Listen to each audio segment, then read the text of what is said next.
So I've always liked the idea of investing in real estate, but when you're just starting out, it feels completely out of reach. Between the down payments, the bank approvals, and everything that comes with owning a property, it always just seemed like a pipe dream. And I think that's where a lot of people get stuck. You like the idea, but it feels like something reserved for people with more money or more experience than you.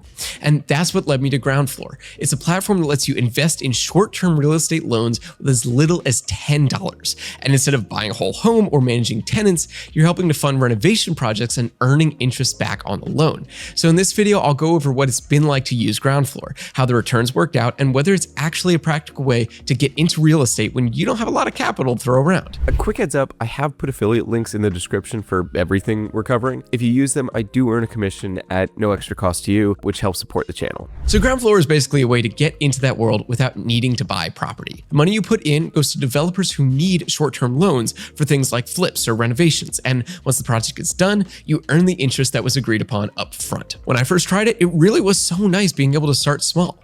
I put $10 into my first loan just to see how it worked, and within a few months, I saw the return show up in my account. That gave me the confidence to check out more projects, but I never felt like I was taking on more risk than I'd want to. What stood out to me is that Groundfloor doesn't cut into your returns. The developers cover the cost of borrowing, so whatever rate you see on a project is exactly what comes back to you. That made it easy to keep tabs on my results early on. And with more than $1 billion already invested here, this isn't just a nice idea. This model works in practice, not only on paper. Now, in terms of actually investing, the process is straightforward. Each project shows you the property, the loan term, and the expected return before you commit. One of the first loans I tested was this small renovation that lasted about 3 months. And I gotta say, seeing it finish and the payout come through gave me some real confidence. Most of the projects I've done run anywhere from 30 days to a year, which is a lot easier to stomach than something that ties up your cash for the long term. One thing I liked is that Groundfloor gives you options for how involved you want to be. On some days, I'd scroll through and choose projects myself. Felt good knowing exactly where my money was going. Other times I used their flywheel portfolio. You got to drop in at least $100, but then it spreads it across different loans for you and aims for about a 10% return.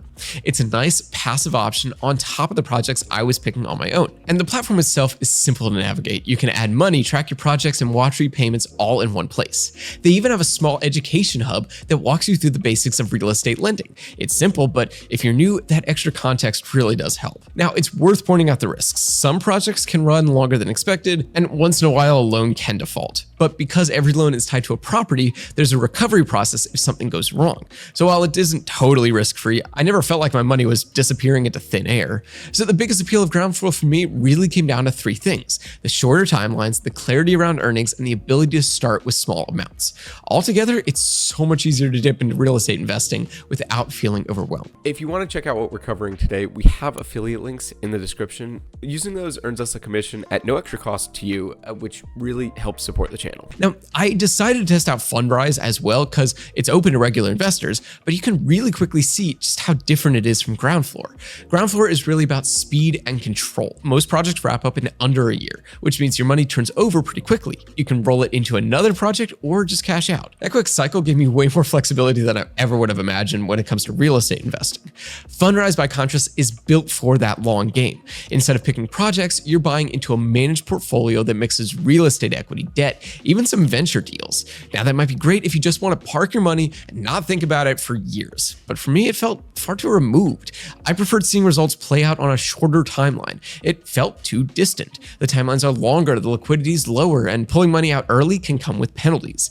It's really meant for people who want to set it and forget it.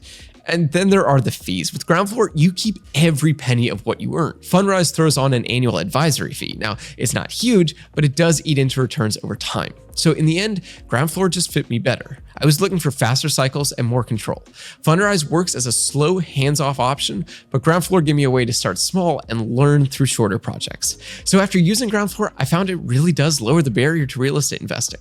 I didn't need to put in huge amounts, manage a property, or wait years for results. I could test the waters, build up some confidence, and still get returns on a timeline I could work with. So if you've been curious about real estate but haven't felt ready to jump in, I think Groundfloor is worth looking into. And don't forget, you can find the affiliate links for what we covered right below this video. If you use them, we earn a commission at no extra cost to you, which really does help support the channel. Hopefully you found this helpful, and if you did, please leave a thumbs up. I always appreciate that, and it does help the channel. If you have any questions or want to share your own experience, feel free to drop those in the comments below, since I love getting to read and answer as many as I can. Otherwise, thanks so much for watching, and I will see you in the next one.